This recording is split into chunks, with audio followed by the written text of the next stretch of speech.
चलिए दोस्तों, मैं देवेश कुमार पाठक एस्ट्रोलॉजर आप सभी का अपने YouTube चैनल अल्टीमेट ज्योतिष गुरु में हृदय से वंदन करता हूं। ये बहुत ही महत्वपूर्ण वीडियो देने वाला हूं। यह है हमारे प्रधानमंत्री मोदी जी के बारे में। इसमें मैं आपको कुछ ऐसी महत्वपूर्ण प्रोफेसीज बताने वाला हूं जो आप शायद पहली बार सुनेंगे। और मैंने पहले एक वीडियो दिया था मोदी जी के बारे में, जब इनके कुंडली का एनालिसिस किया था, तब आपको वादा किया था, अगर आपको याद हो, कि मैं इनका और भी वीडियो देने वाला हूं। रिक्वेस्ट लगातार आप लोगों की आती रही बीच बीच में।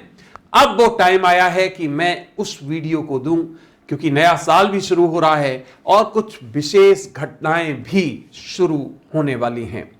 तो इसलिए मोदी जी के बारे में ये सबसे सूटेबल पीरियड था, सूटेबल टाइम था, और इसलिए ये महत्वपूर्ण वीडियो मैं दुनिया को दे रहा हूं। दुनिया में रहने वाले जो भारत से प्यार करते हैं, जो मोदी जी के कृतित्व और उनके जो कृत्य हैं उनको अप्रिशिएट करते हैं या उनको क्रिटिसिज्म करते हैं, आलोचना करते हैं, सभी के लिए ये वीडियो बहुत ही महत्वपूर्ण है। हर देशवासी को देखकर लगेगा कि हां, कुछ अजीब सा होने वाला है। मोदी जी के लाइफ के बारे में मैं आपको, जो मैंने कंपाइलेशन किया है on the basis of specific studies, astrological studies, वो मैं आज आपको देने वाला हूं। तो चलिए शुरू करते हैं। पूरा वीडियो देखिए और देखिए कि क्या हमारे प्रधानमंत्री मोदी के भाग्य में या फ्यूचर में घटित होने की संभावनाएं हैं और क्या घटित होगा। अगर चैनल अभी तक सब्सक्राइब नहीं किया है आप लोगों ने, प्लीज इसे सब्सक्राइब करिए और इस फैमिली के एक स्थायी सदस्य बन जाइए, क्योंकि इस पर मैं आपको यूनिक भविष्यवाणियां देता हूं जो घटित होने वाली होती हैं और काफी हद तक घटित होती हैं। तो चलिए शुरू करते हैं मोदी जी के बारे में। मोदी जी के बारे में मैंने पूरा कंपाइलेशन किया हुआ है, उसमें से मैं कुछ महत्वपूर्ण आपको दे रहा हूं विवेचन। आगे और भी दूंगा मैं आपको महत्वपूर्ण विवेचन इसके मोदी जी के बारे में। तो आप पहले ये वीडियो देखिए, फिर आपको लगेगा कि यस, इसके आगे जो होगा तो वो और भी इंपॉर्टेंट होने वाला है। तो चलिए, पॉइंट नंबर 1, मोदी जी हमारे भारत के जितने भी अभी प्रधानमंत्री हुए हैं, उनमें जब ये अपने पद से हटेंगे तो सबसे कम बैंक अकाउंट वाले प्रधानमंत्री होंगे। याद करो आप, लाल बहादुर शास्त्री 1965, उनकी श्रेणी में होंगे ये। इनके बैंक अकाउंट में जो भी पैसा होगा, और वो भी ये विल कर देंगे कि ये भी किसी देश के हित में लगा दिया जाए। तो पहला बिंदु समझ गए कि अभी तक जितने प्राइम मिनिस्टर हुए हैं, सबसे डेडिकेटेड बैंक अकाउंट के मामले में सबसे पुअर कह सकते हो, वो होंगे हमारे Modi ji. As prime minister उनको क्या प्रिविलेजेस मिले हुए हैं, वो एक डिफरेंट एस्पेक्ट है, क्योंकि वो पद है, प्रतिष्ठा है, और उसके अनुरूप उन्हें वो सब चीजें मिलती हैं जो मिलनी भी चाहिए। लेकिन व्यक्तिगत रूप से ये सबसे गरीब प्रधानमंत्रियों में से आपको दिखाई देंगे। पॉइंट नंबर अगला, इनका 21वीं सदी का, जब 21वीं सदी का पूरा विवेचन किया जाएगा, तो ये सबसे फेवरेट प्रधानमंत्री दुनिया में घोषित किए जाएंगे। इसका मतलब है कि एडमिनिस्ट्रेटर के रूप में, एक प्रधानमंत्री के रूप में, इनका नाम दुनिया के टॉप, जिनको कहते हो, उन एडमिनिस्ट्रेटर्स में लिया जाएगा। इट मींस 21वीं शताब्दी के ये एक तरह से ज्वेल होंगे। बहुत ही महत्वपूर्ण पॉइंट यह है कि दुनिया में अराउंड 200 कंट्रीज हैं, और उसमें हमारे देश के मुखिया का नाम लिया जाएगा कि यस, भारत के प्रधानमंत्री ने वो करके दिखाया जो किसी और की जरूरत नहीं थी।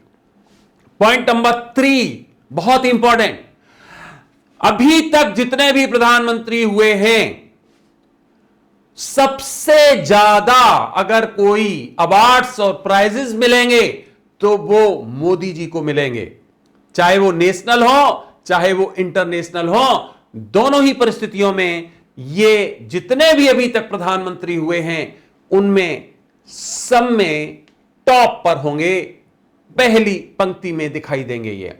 तो ये बहुत इंपॉर्टेंट है। इसमें भारत रत्न भी होगा, तो इसमें नोबेल प्राइज के लिए भी ये कैंडिडेट होंगे। और दुनिया में जितने प्राइजेस मिलते हैं उनमें कहीं ना कहीं इनको कंट्रीब्यूट किया जाएगा, उन प्राइजेस से इनको सुशोभित किया जाएगा। तो समझ लीजिए कि अभी तक जितने भी प्रधानमंत्री हुए हैं सबसे ज्यादा अवार्ड्स और प्राइजेस हमारे मोदी जी को मिलने वाले हैं। पॉइंट नंबर 4, कुछ लोगों ने मुझसे पूछा था कि क्या मोदी की सरकार 2020 इसी कालखंड में गिरने वाली है और क्या कोई अदृश्य शक्ति या कोई और ऐसी शक्ति डोमिनेट करने वाली है। ये बहुत ही मैसेजेस आए थे, हो सकता है किसी ने ये प्रोफेसी की होगी, प्रेडिक्शन किया होगा। हमने जो कैलकुलेशन किया है एस्ट्रोलॉजिकली, ऐसा कहीं से कुछ नहीं दिखाई दे रहा है। मोदी जी की सरकार कहीं पर भी असफल होने नहीं जा रही है और इसकी जगह पर कोई दूसरी शक्ति कार्यभार ग्रहण करने वाली नहीं दिखाई देती है। कोई ऐसा कि अचानक एकदम प्रकट हो जाए और प्रधानमंत्री बन जाए या कुछ है, ऐसा कुछ नहीं है। कुछ परिस्थितियां जो हो सकती हैं, ये हो सकती हैं कि किसी तरह से कोई डिस्टर्बेंसेज आ जाए, लेकिन सरकार गिर जाएगी, तख्ता पलट हो जाएगा और कोई एक अदृश्य शक्ति आके, जो अभी तक बिल्कुल दृश्य ही नहीं है, वो आके प्रधानमंत्री बनेगी। ऐसा कोई भी कैलकुलेशन से कहीं से भी विदित नहीं होता है, क्योंकि मैंने 2024 तक की पूरी गणना कर ली है, 28 तक पूरी गणना कर ली है। तो उस कालखंड में कहीं से भी ऐसा नहीं लग रहा है कि इस तरह की परिस्थितियां बनने वाली हैं। तो इसका मतलब प्राइम मिनिस्टर के रूप में ये फेल्योर नहीं, एक फेल प्राइम मिनिस्टर घोषित नहीं होंगे, ऐसा कुछ भी नहीं है। जो भी परिस्थितियां आएंगी उनको ये बल से, कौशल से और अपनी डिप्लोमेसी से, अपनी बुद्धि से उनको फेस करेंगे और उन पर विजय प्राप्त करेंगे। अगला पॉइंट बहुत इंपॉर्टेंट है कि इनकी मदर, जैसे जैसे उनका शारीरिक या स्वास्थ्य जिसको कहते हो, वो परिस्थिति कमजोर होगी और जिस दिन, यह मैं अपने मुंह से बोलने में भी अच्छा महसूस नहीं कर रहा हूं, लेकिन चूंकि हमें बताना है आपको, जिस दिन वो परलोक सिधार जाएंगी, मोदी जी का पतन उस दिन से बहुत तेजी से शुरू हो जाएगा। ये एक कोरिलेशन होता है कई संबंधों का, जिसमें कि अगर एक है तब तक सब ठीक है और एक जाते ही पराभव शुरू हो जाता है या उद्भव शुरू हो जाता है। दोनों चीजें हो सकती हैं। ये प्रोग्रेशन भी हो सकता है, रेट्रोग्रेशन भी हो सकता है, डिपेंड करता है कि कैसे दोनों की आपस में प्लानिटरी स्थिति है। तो इसमें स्थिति यह है कि मदर के जाते ही इनका पतन शुरू हो जाएगा बहुत तेजी से।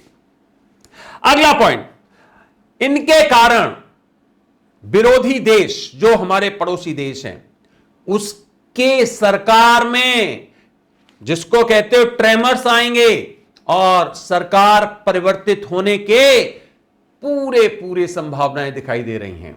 इसका मतलब है या तो तख्ता पलट से और या जो चुनाव होंगे उसमें सुपड़ा साफ हो जाएगा।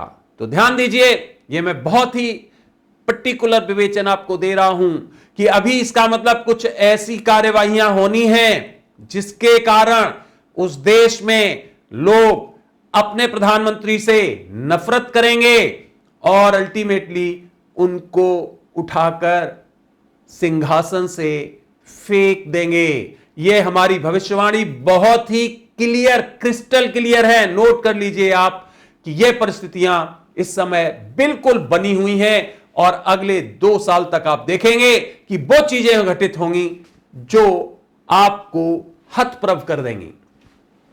अगला पॉइंट यह है, एक बहुत बड़े हमले की साजिश मोदी जी पर रची जाएगी। बहुत बड़े हमले की, एक तो हमले साधारण होते हैं, एक बहुत बड़े हमले की साजिश रची जाएगी।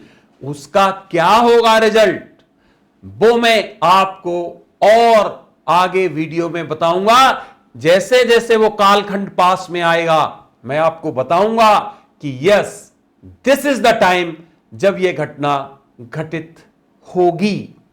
तो वो बहुत बड़ी साजिश रची जाएगी, वो इंटरनेशनली साजिश रची जाएगी और वो इतनी बड़ी साजिश होगी कि उससे दुनिया आश्चर्य में पड़ेगी। इतनी बड़ी साजिश का एक ताना बाना बुना जा रहा है। बाद में बताऊंगा, अभी इमीडिएट थ्रेट नहीं है, लेकिन उसके बाद क्या होगा, उस थ्रेट के बाद क्या होगा, इस तरह के हमले की साजिश के बाद क्या होगा, वो मैं एक पूरा वीडियो इस पर आपको आगे देने वाला हूं। अगला पॉइंट यह है कि इनके राजनीति में जो इनके चांसेस हैं, ये ऐसे व्यक्तित्व हैं कि ये अब आत्मावलोकन की स्थिति में चले गए हैं। इसको कहते हैं सेल्फ रेट्रोस्पेक्शन। देखिए, आपने देखा होगा, उनकी बॉडी लैंग्वेज देखी होगी। मैंने जो वीडियो दिया था आपको पीछे अगर याद हो, जिसमें मैंने बताया था कि he is the person who will abandon the throne. ऐसा व्यक्तित्व होगा जो थ्रोन को छोड़ देगा, नंबर बंद रहेगा हमेशा, इसकी बात को कोई काटने वाला नहीं होगा इस व्यक्तित्व की, और फिर ये खुद ही साइड से हो जाएंगे। राजनीतिक परिस्थितियां क्या हो कोई पता नहीं, लेकिन ये व्यक्तित्व ऐसे हैं कि आत्मावलोकन की स्थिति में जा रहे हैं और ये जो एक मटेरियलिस्टिक दुनिया होती है इससे परे धीरे धीरे उठ गए हैं।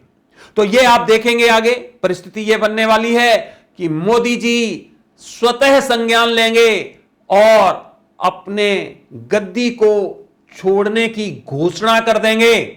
हो सकता है कि इनके पूरे पार्टी मेंबर्स या पूरे देश की जनता इनको परस्यू करे कि नहीं, आपकी बहुत जरूरत है, आप जाएंगे तो बहुत यहां पर विसंगतियां पैदा होने वाली हैं, और उस रिक्वेस्ट पर ये उसको अनचाहे रूप से कंटिन्यू रखें। लेकिन राजनीतिक जो इनकी इच्छाएं होती हैं वो पूरी हो चुकी हैं, अब इनको राजनीतिक कोई ऐसी इच्छा नहीं है, और इसलिए ये थ्रोन सेल्फ जिसको कहते हो एबंडन करने वाले हैं अपने आप, कोई कंपल्सन नहीं, खुद उसको छोड़ देंगे ये। तो ये बहुत ही महत्वपूर्ण है कि उनका जो मंतव्य है वो दूसरी तरफ है। मटेरियलिस्टिक चीजें ठीक है, राजनीति में है इसलिए मजबूरी है, झूठ भी बोलना पड़ता है, छल कपट भी करने पड़ते हैं, क्योंकि जब आपके विद्रोही होते हैं आपके सामने, आपके कंपिटिटर्स होते हैं आपके सामने, तो वो एक ऐसा एक प्रोफेशन है, एक तरह से राजनीति एक प्रोफेशन है। आप जिस लाइन में हैं उस लाइन की तरह आपको चलना पड़ता है, आपको उसी तरह से बोलना पड़ता है, आपको झूठ सच सब कुछ देखना पड़ता है, नहीं तो आप सरवाइव नहीं कर सकते हैं। और राजनीति का तो पहला नाम ही है झूठ, छल, फरेब। और जब हर जगह ये है, हर राजनीतिज्ञ में है, हर व्यक्ति में है, तो आप उससे कैसे एवॉइड कर सकते हैं, एवर्ट कैसे कर सकते हैं, बच कैसे सकते हैं? तो वो एक अलग चीज है। लेकिन व्यक्तिगत, जब मैंने कहा है व्यक्तिगत रेट्रोस्पेक्शन, इसका मतलब है यस कि वो अपने आप को अपलिफ्ट कर रहे हैं, और निश्चित तौर पे ऐसा आपको डिसीजन दुनिया को दिखेगा, हिलाने वाला होगा, जब वो कहेंगे कि अब हमारी तिलांजलि, अब हमें माफ करो, अब इसके आगे नहीं। तो ये परिस्थितियां मोदी जी के द्वारा बनेंगी, आप देख सकते हो। हम आपको पहले वीडियो भी दे चुके हैं और इसके बारे में और भी वीडियो देंगे। 2024 का चुनाव, और फिर देखिए कि कुछ विशेष घटनाएं आपके सामने निश्चित तौर पर इसी क्रम में आएंगी। तो इस तरह से आत्मावलोकन ये अपना कर रहे हैं। अगला पॉइंट यह है कि इनके जब तक भी ये रहेंगे तब तक ये एक्सिस के रूप में रहेंगे। एक्सिस का मतलब क्या होता है कि जिसके चारों ओर जो भी उसके एसेसरीज हैं, जो भी उसके पार्ट्स हैं, वो घूमते हैं। तो इसका मतलब इनकी पूरी पार्टी, कभी ऐसा नहीं होगा कि इन पर कोई डोमिनेट करने वाली परिस्थिति बना सके, कोई डोमिनेट इन पर नहीं कर पाएगा। इनका निर्णय नंबर 1 निर्णय होगा, उसको किसी भी तरह से झुटलाया नहीं जा सकेगा, उसको किसी तरह से साइडलाइन नहीं किया जा सकेगा। तो जिसको लिंच पिन कहते हैं, जिसको की फैक्टर कहते हैं, वो हमेशा ये रहने वाले हैं। तो इस वीडियो में इतना ही। मैं आगे आपको और भी वीडियो दूंगा। जो मैंने बताया है पूरा का पूरा विवेचन इनका बहुत विस्तृत मैंने किया हुआ है। हमारे प्राइम मिनिस्टर हैं, आदरणीय प्राइम मिनिस्टर हैं, राजनीतिक कुछ भी गालियां दें, उनकी कंपटीशन रहती है। कुछ लोग कैसे भी गालियां दें जिनके हित पूरे नहीं होते हैं, कोई बात नहीं, लेकिन जब ये नहीं होंगे तब आप देखिए कि इनका इतना प्रशंसा होगा। क्योंकि कुछ लोगों की एक विशेष तरह की आदत होती है कि जब व्यक्ति होता है तो उसकी उतनी ज्यादा कद्र नहीं होती है, लेकिन जब वो चला जाता है तो उस पर माला चढ़ाई जाती है, उसके बारे में अच्छे शब्द कहे जाते हैं। अगर वो जीवित है और अगर अच्छे काम करता है तो उसका तो एप्रिसिएशन उसको मिलना ही चाहिए, अगर गलत करता है तो उसकी आलोचना मिलनी चाहिए। तो आप देखेंगे कि यह व्यक्तित्व जो है वो भले ही कई आलोचनाओं का शिकार हो रहा हो, लेकिन इसकी सबसे ज्यादा एप्रिसिएशन होगी, सबसे ज्यादा प्रशंसा होगी, चाहे वो कोई भी राजनीतिक दल हो, चाहे कोई राजनीतिक व्यक्तित्व हो, डायरेक्टली इनडायरेक्टली इनकी प्रशंसा करने से पीछे नहीं हटेगा। तो समझ लीजिए, ये जो मैंने आपको बिंदु बताए हैं इनका एक्सटेंशन दूंगा मैं, और भी महत्वपूर्ण आपको बताने वाला हूं कि क्या क्या थ्रेट्स हैं, कैसे ये उनसे निकल पाएंगे या नहीं निकल पाएंगे। तो फ्रेंड्स, ये वीडियो आपने देखा उसके लिए बहुत बहुत धन्यवाद। 2021 सिर पर है, आने वाली है। हम आपको और भी महत्वपूर्ण वीडियोस देने वाले हैं अपनी अर्थव्यवस्था के बारे में, दुनिया में क्या घटित होने वाला है, कौन कौन से राजनेता खतरे में हैं इस साल में, उन पर बीमारियों का, भयंकर बीमारियों का साया आने वाला है। कुछ मैंने सेग्रीगेट किए हुए हैं, वो सब मैं आपको देने वाला हूं। कहां कहां की सत्ता परिवर्तित होने वाली है। मेरे पास बहुत मैसेजेस आए थे मुंबई के बारे में, राजस्थान के बारे में। जब डिस्टर्ब हुआ था मैंने एक भी वीडियो नहीं दिया। क्यों? क्योंकि मुझे दिखाई नहीं दे रहा था कि कोई परिवर्तन होने वाला है किसी भी तरह से। इसलिए जब तक मुझे दिखाई नहीं देता है, ऐसा नहीं कि कोई घटना घटित हुई और उस पर वीडियो बनाया कि अब देखिए बस ऐसा होने वाला है, नहीं, मैं तभी बताता हूं जब वो घटना मुझे लगती है कि yes now it is going to. और घटना से पहले बताता हूं मैं, घटना के बाद फिर चाहे वीडियो मेरा तैयार हो, मैं अपलोड नहीं करता हूं, क्योंकि एक बार घटना घटित हो गई फिर उसका कोई मतलब नहीं होता है। तो फ्रेंड्स, अगला वीडियो इंतजार करिए, और अगर अभी तक चैनल सब्सक्राइब नहीं किया है तो इसको सब्सक्राइब कर लीजिए, और अगर आपको अच्छा लगता है हमारे कंटेंट्स तो फिर आप इसको लाइक करिए और अपने जो भी नियर एंड डियर वंस हैं उनको शेयर करिए और इस फैमिली के स्थायी सदस्य बन जाइए। क्योंकि मैं आपको इस पर कुछ महत्वपूर्ण विवेचन देता हूं, एस्ट्रोलॉजिकल विवेचन देता हूं, और वो सब यूनिक होते हैं, हट के होते हैं। तो ये वीडियो आपने देखा उसके लिए बहुत बहुत धन्यवाद। अगला वीडियो जल्द ही आपको देने वाला हूं, तब तक के लिए हमारे से जुड़े रहिए और देखते रहिए अल्टीमेट ज्योतिष गुरु। आप सभी को मेरी तरफ से ओम नमः शिवाय, नमस्कार।